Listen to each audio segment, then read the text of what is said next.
Welcome to the Jackson-Kelly webinar, an update on the expansion of the Clean Water Act. Before we start, I'd like to take a moment to address some administrative issues. Because we want to make sure we limit this presentation to no more than 60 minutes, questions will be answered at the end of the presentation. For those of you participating from your computer, questions may be submitted using the chat pane located at the side of your screen. If you have technical questions during the course of this webinar, you may use the chat pane or send an email to marketing@jacksonkelly.com.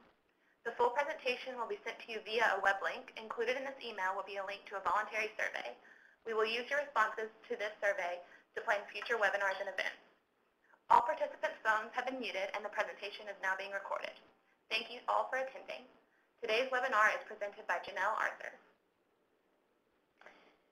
Hi everyone, and thank you for joining me this afternoon to discuss the changes to the Clean Water Rule. My name is Jennelle Arthur, and I'm an associate at Jackson-Kelly's Environmental Department. I'll be taking you through the presentation today, and then at the end I'll be joined by Blair Gardner. He is a member of the Environmental Department, and he is a bit of a clean water guru. And so together we'll hopefully be able to answer any specific questions you have that come up during the presentation. The outline for today is basically to help you understand the new version of the Clean Water Rule that will become effective on August 28th of this year. In order to do that, we're going to go through the history of the Clean Water Rule, the major provisions found in the final Clean Water Rule, and finally, we're going to discuss the challenges to the final rule, which will include legislative challenges as well as legal challenges.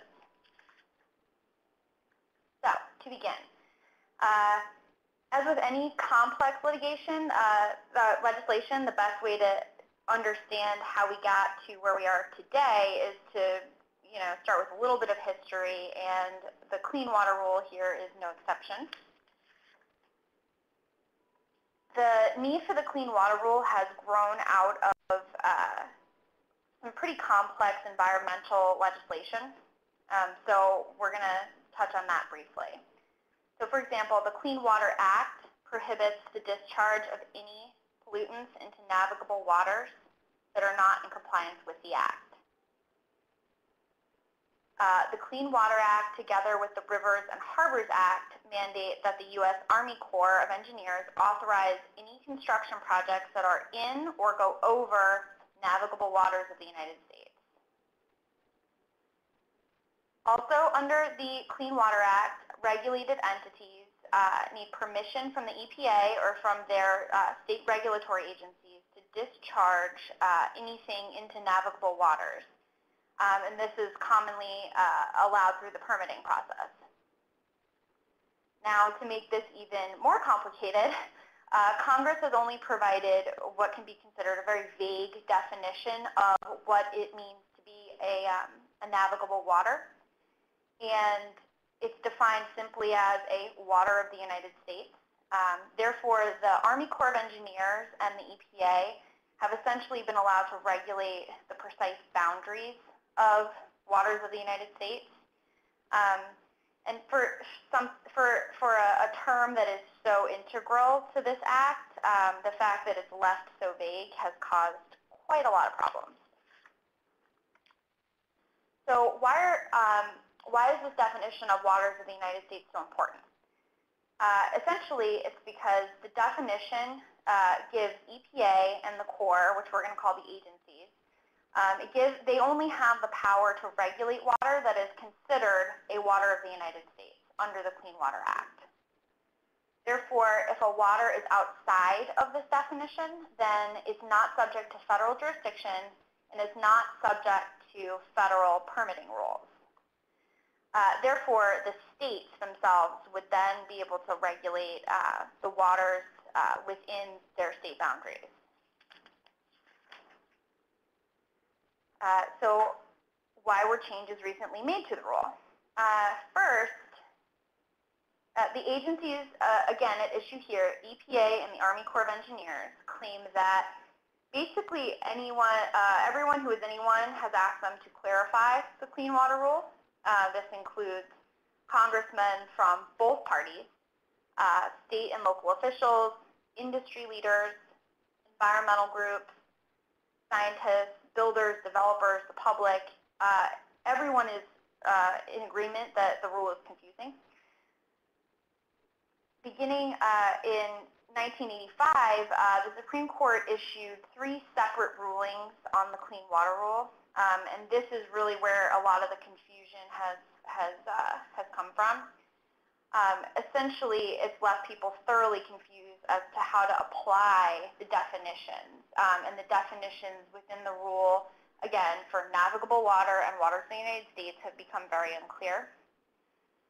As a result, even EPA has admitted that protection for many of the nation's streams and wetlands has been confusing, complex, and time-consuming.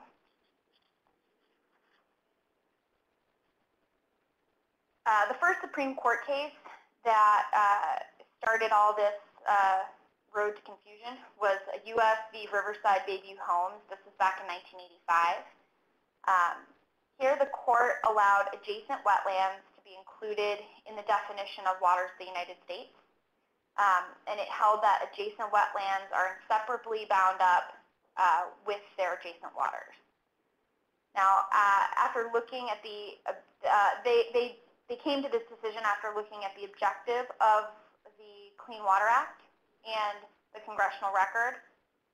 And the Supreme Court determined that both of these rules, or both the congressional record and the Clean Water Act itself, intended that these waters should be defined broadly. This idea was then codified in 1986.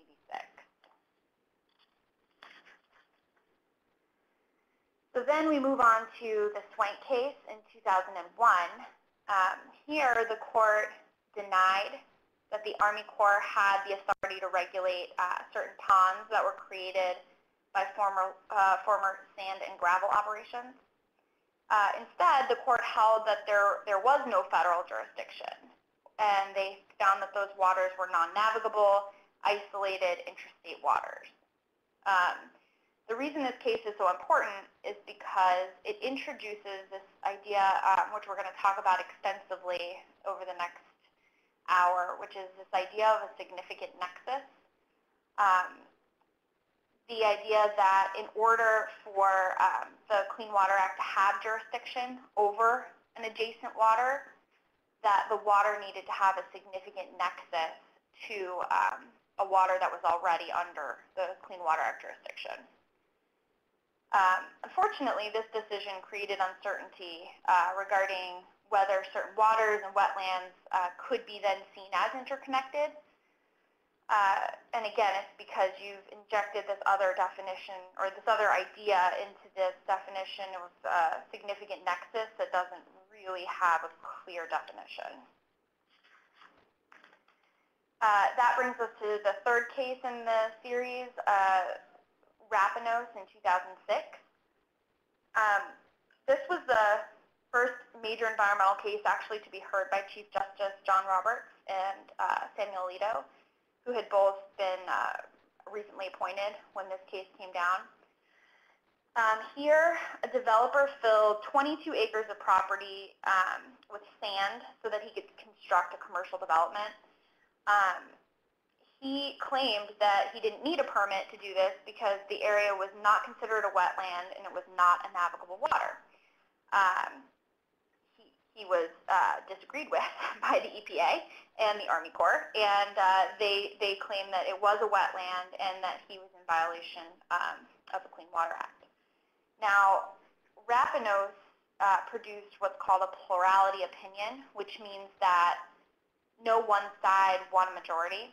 So here you had Justice Scalia writing for 4 of the justices in what's called a plurality opinion.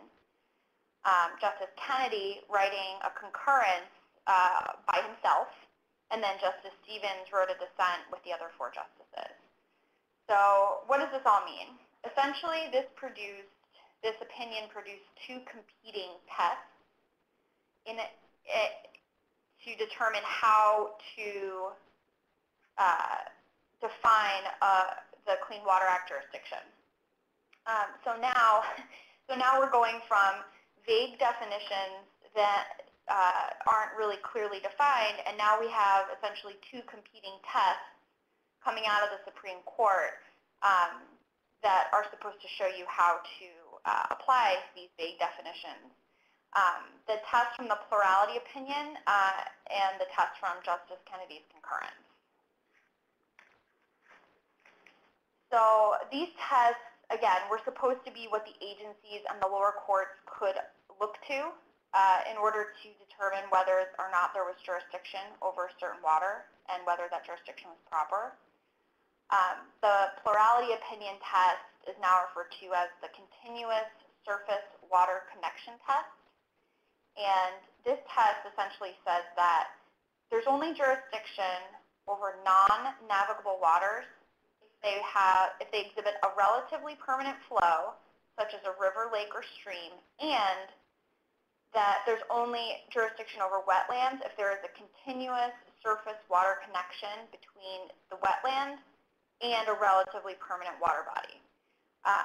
People had expressed that at least this test seemed to have some bright line applicability, unlike the next test, which is the Kennedy's significant nexus test. Here, jurisdiction is determined essentially by saying that all wetlands, either alone or in combination with similarly situated lands in the region, significantly affect chemical, physical, and biological integrity of other covered waters, more readily understood as navigable. Essentially, this is saying that a water or wetland must possess a significant nexus to waters that are or were navigable. As you can imagine, the application of this test in the real world has been highly unpredictable because essentially it's left up to the specific court or the agency's determination of whether or not there is in fact a significant nexus and whether there's a significant effect on the chemical, physical, and biological integrity so that jurisdiction can be extended. Again, this test is nice in theory, but in practice has produced completely unpredictable results. So that brings us to the present day. So after you have that series of decisions, you have now everyone is thoroughly confused. So starting in March of 2014, and citing this confusion, the agencies decided to step in. Now, in the meantime, so from between Rapinos and today, EPA had released guidances that were intended to help people apply the rule, but again, that didn't really help. It didn't really do much to clear up the confusion. So in March of 2014, the agency submitted a proposal that was intended to, what they say, clarify the jurisdiction and enhance the protection for certain bodies of water. Now, the agencies commissioned a report which summarized more than 1,200 peer-reviewed published scientific articles and studies. This report essentially is going to be what they use as the basis for their rule.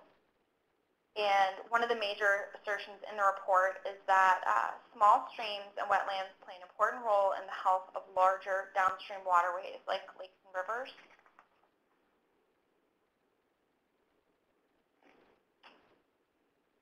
The agencies claimed then and still claim that the new proposed rule is not intended to protect any waters that are not historically covered by the Clean Water Act.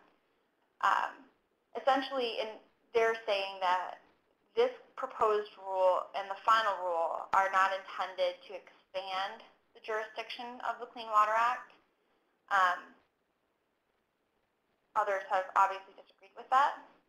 So after publishing the proposed rule back in March, they then held over 400 meetings across the country as sort of an outreach effort to try to figure out what issues or concerns people had with their proposed rule. They received and reviewed about 1.2 million public comments on the proposed rule, and they were also subject to congressional hearings regarding the proposed rule in early 2015.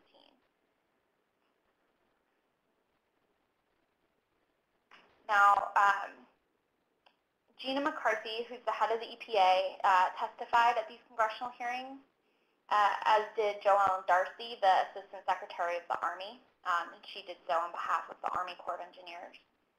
And again, they reiterated at these joint House and Senate hearings that they had no intention to expand the authority or eliminate any exemptions from the rule.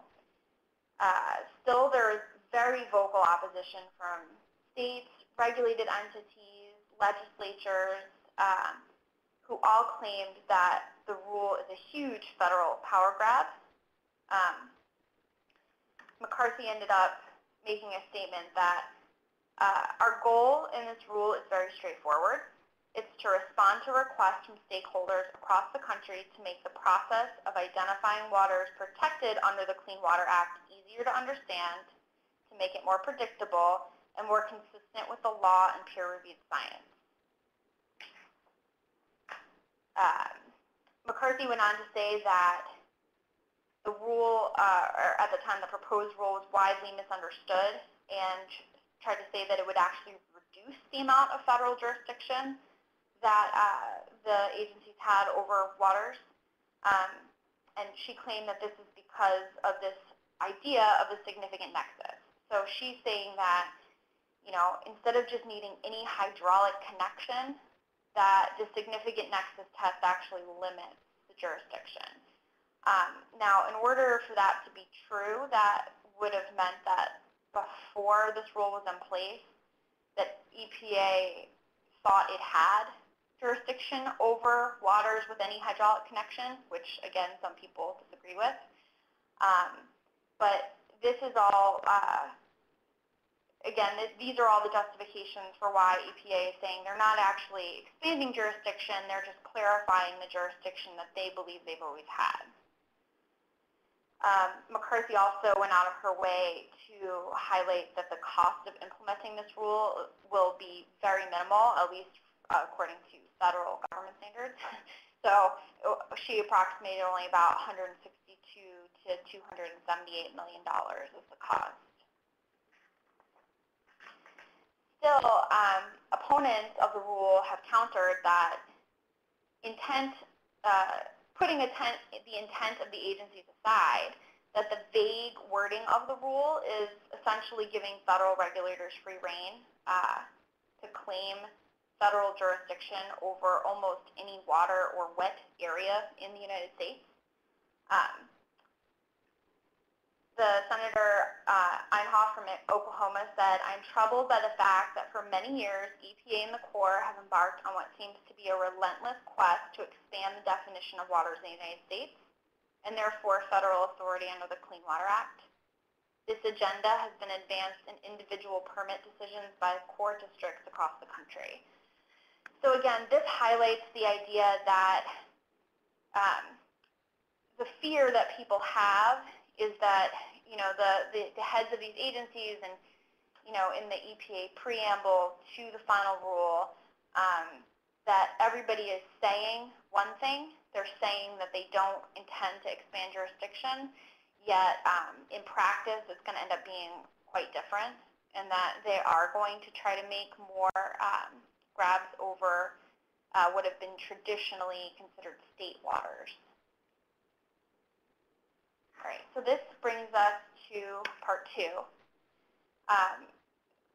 in which we'll take a look at the final Clean Water Rule and try to figure out why everyone is so up in arms over it. In May 2015, the agencies issued a pre-publication of the final rule. So we had the proposed rule come out back in 2014. They made a whole they made a campaign across the U.S. trying to figure out how to make changes to it. Within that year, they did make quite a few changes from the proposed rule to the final rule. And then they gave a little preview of that by putting it out there ahead of time in May, what the final rule is actually going to look like. So then on June 29th of this year, the final Clean Water Rule was actually published in the Federal Register. And that means that on August 28th, 2015, the final rule will become effective.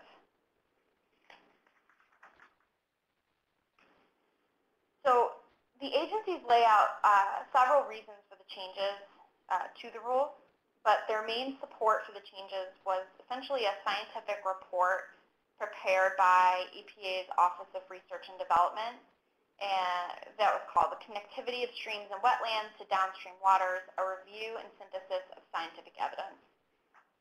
This is the report that I referred to earlier that synthesizes more than 1,200 peer-reviewed publications, and as I said, provides the technical basis for many of these changes. And also the agencies call this report the, quote, science report, so that's what we're going to refer to it as for the rest of the presentation. So the EPA Science Advisory Board reviewed the science report and came to several conclusions. They claim that this report confirmed for them that waters are connected physically and through a hydraulic cycle at a range from highly connected to highly isolated, that the degree of connectivity is critical when considering the impact that will happen to downstream waters. And finally, that over time, there is a definite cumulative impact of that the upstream waters have on the chemical, physical, and biological integrity of downstream waters. And this is all playing into, again, the idea of what they're going to consider for a significant nexus. This is sort of setting that up. The agencies also claim that this science report confirmed for them that tributary streams are chemically, physically, and biologically connected to downstream waters and influence the integrity of the downstream waters. And they say this includes perennial streams, intermittent streams, and ephemeral streams. Next, they found that wetlands and open waters and floodplains and riparian areas are also chemically, physically, and biologically connected with downstream waters and influence the ecological integrity of those waters. And they found also that non-floodplain wetlands and open waters, while they do benefit downstream water quality and ecological integrity, the effects on those downstream waters are essentially too difficult to assess. And this is important because we're going to see that the definition for tributary and the definition for some of these other wetlands are directly impacted by these findings. So the final rule goes on to define 8 categories of water that are considered jurisdictional that are considered jurisdictional waters of the United States. The first 3 are traditional navigable waters, interstate waters, and territorial seas, and these are collectively known as the, quote, traditional jurisdictional waters. The next group are impoundments of jurisdictional waters, tributaries, and adjacent waters. These are collectively known as jurisdictional by rule. What that means is that tributaries, impoundments, and adjacent waters are all specifically defined within the rule. And if a water then fits that definition, then it's per se jurisdictional. Finally, There are these two other types of waters that are covered by Category 7 and 8. They include types of waters that are specific to certain areas of the United States and waters within a specific distance from what is considered a traditionally navigable water, which would be, again, one of the first three. Now, what's interesting about these last two types of water is that these waters are going to be considered jurisdictional, but only after going through a case-specific analysis of whether or not they have a significant nexus to the traditional navigable waters. So essentially you have the first three, which are per se jurisdictional. You have the next three that are jurisdictional if they fit the definition of either an impoundment, a tributary, or an adjacent water. And then you have the last two, which if they meet the criteria and then the significant nexus test on a case-by-case basis, they will also be considered jurisdictional. All right, so one of the major changes in the rule is this definition of tributary. Now, beforehand, again, this is what the agencies are claiming. The agencies claim that prior to this final rule, all tributaries were considered jurisdictional without qualification. So that's where the agencies are starting from. So they now say, under this rule, that a tributary is per se jurisdictional if it shares a significant nexus to a water of the United States. Now, what does this mean? This means that this includes any water with a bed and bank and an ordinary high water mark that contributes flow directly or indirectly to a navigable water, interstate water, or territorial sea. The agencies claim that this limits the type of water that can be defined as a tributary because the focus is now on whether the water flows into a water of the United States and not necessarily the origin of the flow. Now, yeah, there we go. Now here the concern is that this definition of tributary is very broad and widens the scope of jurisdiction.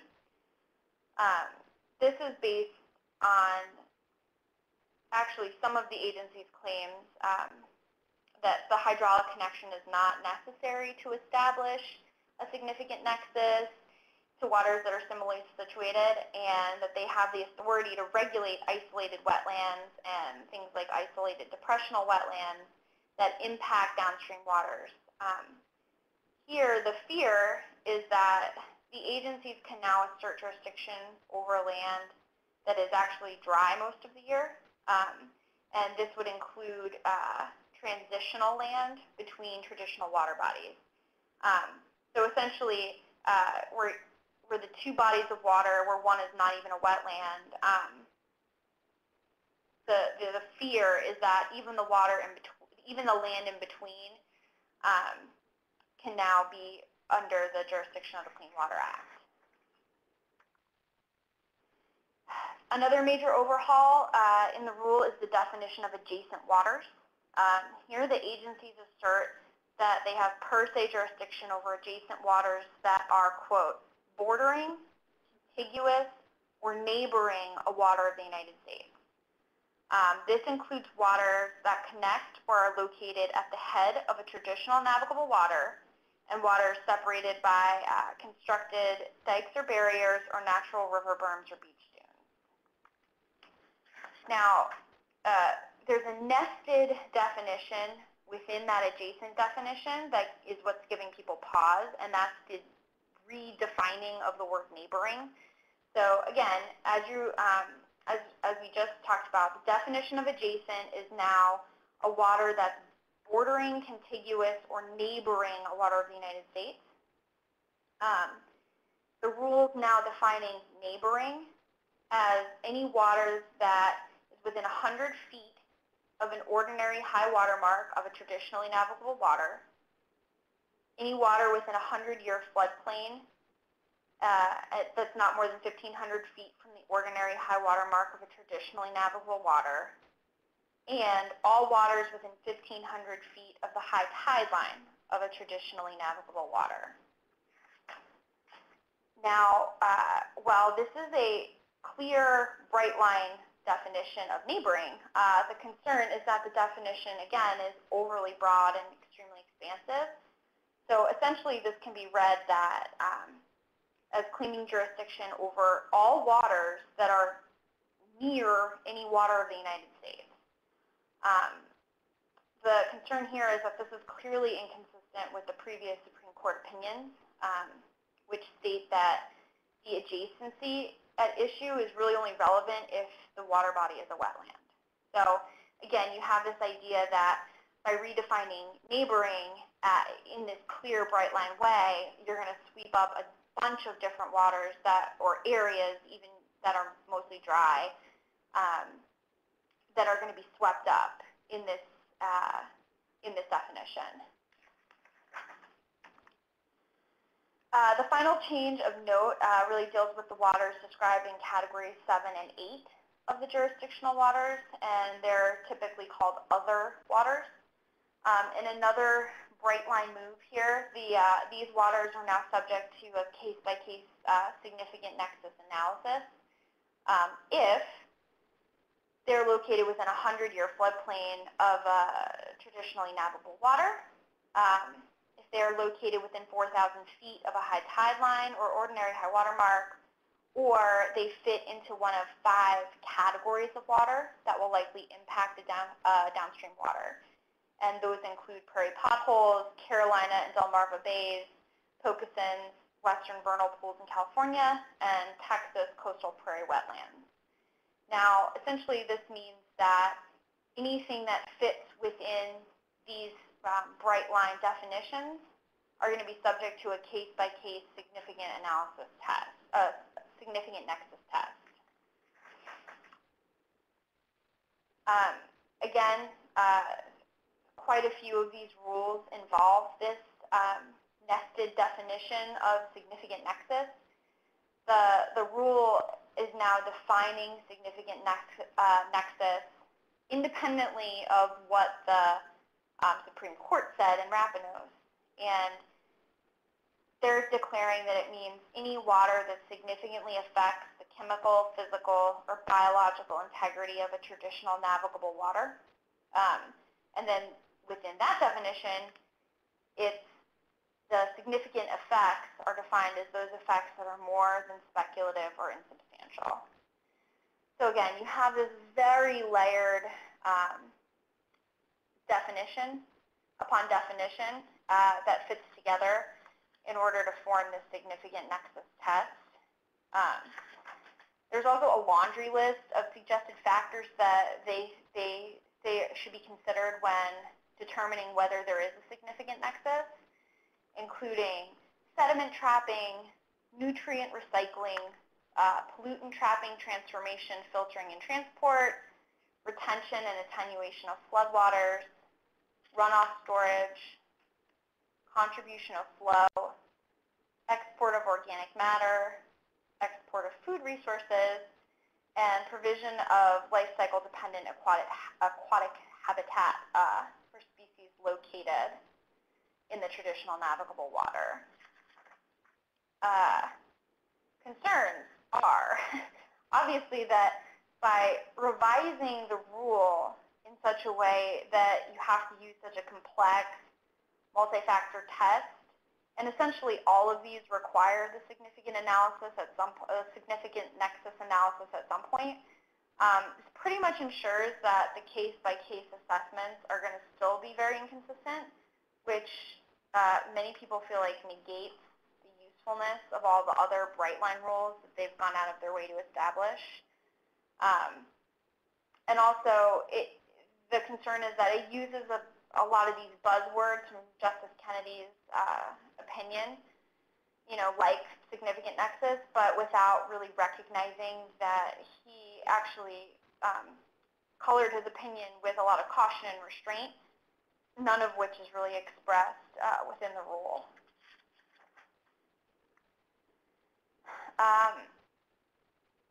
So finally, the rule codifies which waters will be excluded from jurisdiction. The agencies have said that this is really based on the fact that over the years they've made a bunch of piecemeal decisions about what to exclude. And so now they're going to use this rule to sort of codify the fact that all these waters are exempt. Many of these waters were never jurisdictional in the first place, though, like stock and farm ponds, swimming pools, pits excavated during construction or mining, ditches not constructed in streams. So there was really never a lot of question about those, but still they've been codified as excluded from jurisdiction. So the overall effects of the rule. What it has done is it has clarified the principles that will be applied to assert federal jurisdiction. It's also clarified that the federal agencies have enlarged the categories features that are going to fall under their jurisdiction.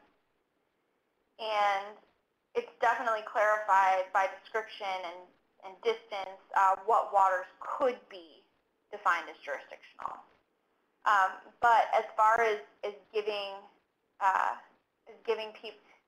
people an actual one-size-fits-all bright line sort of test for what is jurisdictional in most cases, that's still this rule still falls far from that mark. All right, so that brings us now to the final section, which are the challenges that are currently being brought against the final rule. Now, this includes the legislative and the legal challenges that the rule is going to face in the future. So after the rule was proposed, members of Congress began taking action to block the rule or force changes to the rule. One of those was the Regulatory Integrity Protection Act of 2015, which was passed by the House in May. Essentially, this act would withdraw the proposed rule and any final rule that came from it and require that the agencies develop a new proposed rule. And this rule would have to take into account public comments and regulatory analysis and would require the agencies to consult with state and local agencies and any affected entities. And finally, it would require that the agencies submit a report to Congress detailing that they'd actually complied with all the portions of this act.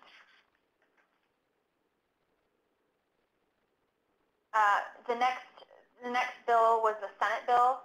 It's entitled Defense of Environment and Property Act of 2015. This was sponsored by Senator Rand Paul of Kentucky. His act is by far the most extensive reworking of the rule, and it's because it would also impact the Clean Water Act. His rule would require that the agencies redefine navigable waters to exclude waters that lack a continuous surface connection to navigable waters, including intermittent and ephemeral streams. Now again, this goes back to the Rapinos decision, and we had the Scalia test and the Kennedy test. This is really hearkening back to Scalia's test, which says that, you know, in order to be navigable, these waters have to have some sort of surface water connection instead of this idea of being, you know, being able to impact even though there's dry land in between and all that, this test would essentially prohibit the agencies from using the amorphous significant nexus test and require that the other, we'll call it the Scalia test, be used. This act would also require the agencies to retract the proposed rule in the final rule. It would also amend the Clean Water Act, and it would essentially say that a federal official can only enter a private property to collect information about a navigable water if the property owner consented to the entry in writing, is notified regarding the date of the entry, and is given access to any data collected and the option to be present for the data collection. It also addresses this overarching idea of a regulatory taking. A taking occurs when a federal regulation causes a drop in the fair market value or economic viability of a property. Again, this is something that would have happened in the Rapinos case, where the developer purchased the land to fill it and commercially develop it, and then because of a regulation, found out that the property was then valueless to him. Essentially, if that happens because of something, because of the way of the Clean Water Rule would be applied, this act would require the agencies to reimburse the property owner twice the value of what the property owner lost. All right. So finally, there's Senate Bill 1140, which is the Federal Water Quality Protection Act. And this would require a wholesale revision of the definitions of waters protected by the Clean Water Act, and it would do so based on statutory considerations and consultations with state and regulatory officials. This act would also require that the agencies and the Government Accountability Office report to Congress describing how the proposed rule would meet all the criteria that is specified in the bill. And finally, it would require the Army Corps of Engineers to establish statistically valid measures of volume, duration, and frequency of water flow. Now, significantly, President Obama has promised to veto any legislative attempts that make it out of Congress that would modify this rule. But as of right now, this legislation is all still in play, so it's really anyone's guess how it's going to come out. Now, as far as the legal challenges to the rule, since the rule was finalized, there have been a number of lawsuits filed against EPA and the Corps that oppose its implementation. And literally, it's growing every day. I think as of this morning, there were 10 cases that have been filed. There are essentially two sets of plaintiffs who have brought these suits. There are states and state agencies who brought the suits through their attorneys general, and then there are the private regulated entities. The first case I want to highlight was brought in the Southern District of Georgia by Georgia, West Virginia, Alabama, Florida, Kansas, Kentucky, South Carolina, Utah, and Wisconsin. The complaint essentially accuses the agencies of usurping state power. They lay out in their complaint that it's the state's primary responsibility to manage, protect, and care for their own waters and lands. They assert that the rule gives the agencies, quote, virtually limitless power over waters, non-navigable waters. The complaint goes on to say that the rule is overbroad and that it exceeds the agency's authority under the Commerce Clause and the 10th Amendment. And again, the 10th Amendment is what allows the states to exercise its own authority over the waters of its state. The complaint highlights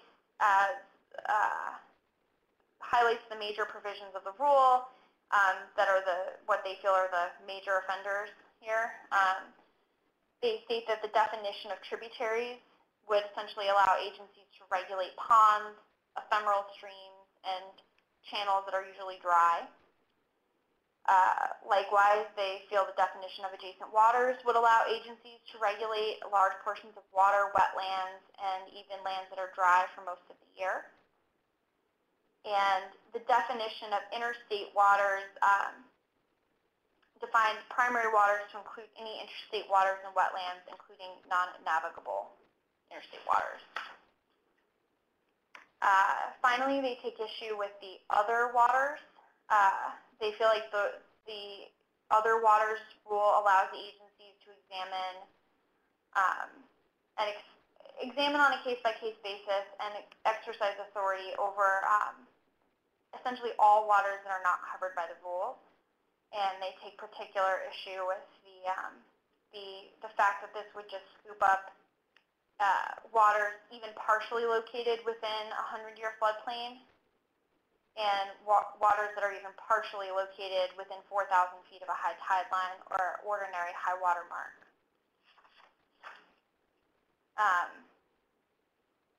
So now the complaint also outlines the many harms that the states will suffer if this rule is implemented as it's currently written. These harms include burdens on individuals. The states claim that this rule places a significant burden on homeowners and business owners and farmers by essentially forcing permitting on them. And this permitting is something that they would need just to conduct activity on their land, and essentially activities have no significant impact on navigable waters. Again, it puts these individuals and business owners between a rock and a hard place, where they're either forced to ignore the fact that they may need a permit, and essentially they're left to risk it, chance it, and not get the permit and go about their business and then potentially suffer even criminal prosecution. Or they're forced to go through a lengthy, costly permitting process in order to get a permit that they may not need to begin with. They also claim that it's going to be a huge burden on the states because the states are, again, going to lose their rights to regulate their own waters and lands. And finally, the states highlight that the costs are going to be enormous for them, where, Gina McCarthy, again, as we said before, in the congressional hearings, had claimed that the federal implementation is going to be quite low by government standards. The states point out that they're going to have severe and immediately high administrative costs because they have to essentially create water quality standards and other pollution limits for anything that's considered a water of the United States. And then they also have to issue reports on quality, on the water quality for navigable waters, and this on top of other additional permitting issues. So they say that, while it may be good for the government and the low cost, it's going to increase the cost to the states immeasurably. So what relief are they seeking? What do the states actually want out of these suits? Essentially, they want the rule declared unlawful so that it can be vacated and set aside. They want preliminary and permanent injunctive relief that would essentially prohibit the agencies from using, applying, enforcing, or otherwise proceeding using the rules. And they want the case remanded so that the agencies can issue a new rule that actually complies with the law. So essentially, they want the court to define the bounds of the Clean Water Rule and then have the agencies rework the rule to fit within those bounds. These are some of the other states that have sued and are currently pending, have cases pending in district courts around the country. We're not going to go through these because these cases all have similar arguments and essentially ask for the same thing. They really all want the rule to be declared unlawful.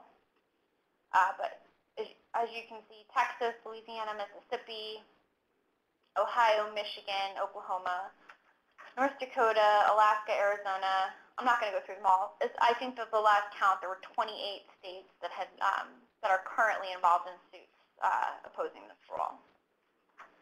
So the other group of plaintiffs are private entities and organizations that represent those private entities. The American Farm Bureau has brought a case in the Southern District of Texas to oppose the rule, and it's been joined by many other farming and manufacturing companies out there.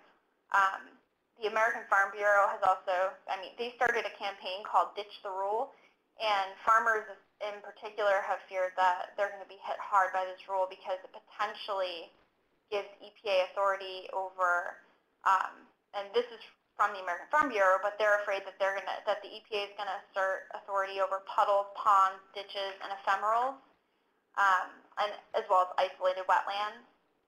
And many of these are involved in the farmlands, and so they're afraid it's going to make it impossible for them to run their businesses effectively. Now they're also joined by Murray Energy, which is the largest privately owned coal company in the U.S. And as you can see here, there's also the Washington Cattlemen Association and the Chamber of Commerce and the National Federation of Independent Business. They have all sued. And as of right now, the U.S. Department of Justice has requested that all these cases be consolidated into a multi-district litigation and moved to the D.C. District Court. But again, if that happens, they'll all be heard. All these cases will be consolidated and heard together. But as of right now, that request is still pending.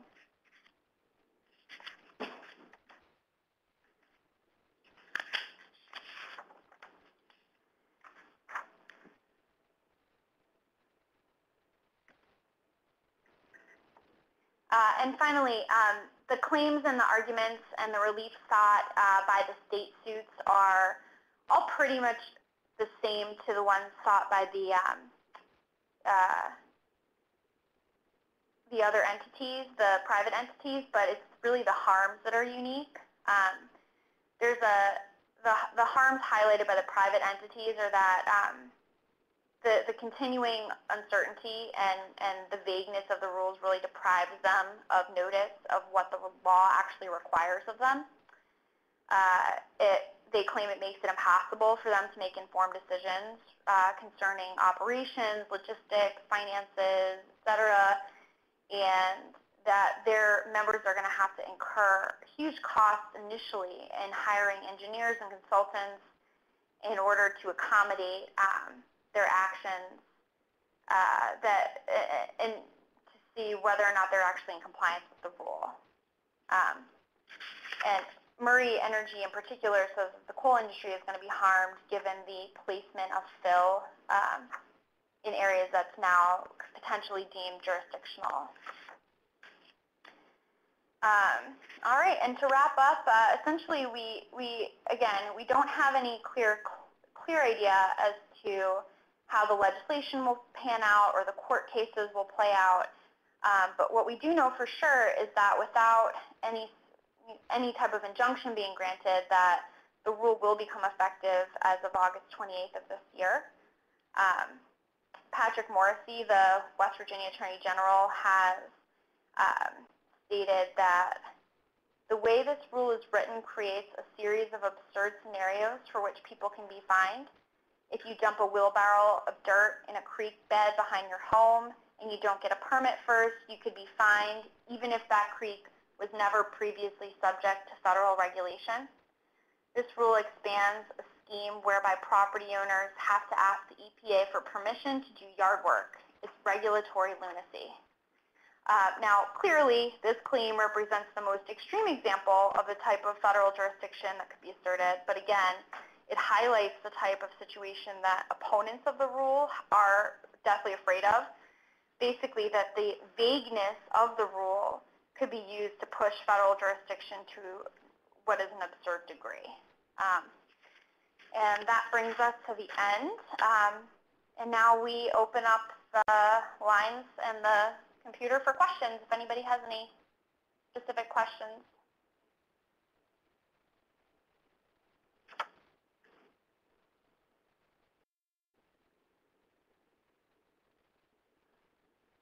All right, well, it doesn't appear that we have any questions coming through.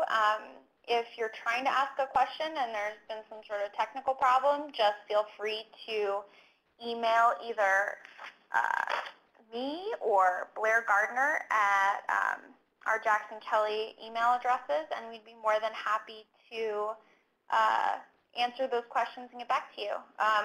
Our emails can be found either on the website, the Jackson Kelly website, or in the link that we're going to send out right after this presentation. It'll be on within the slide presentation. I'd like to thank everybody for participating, and I hope you guys got a little better idea of the expansion of the Clean Water Rule. Thanks.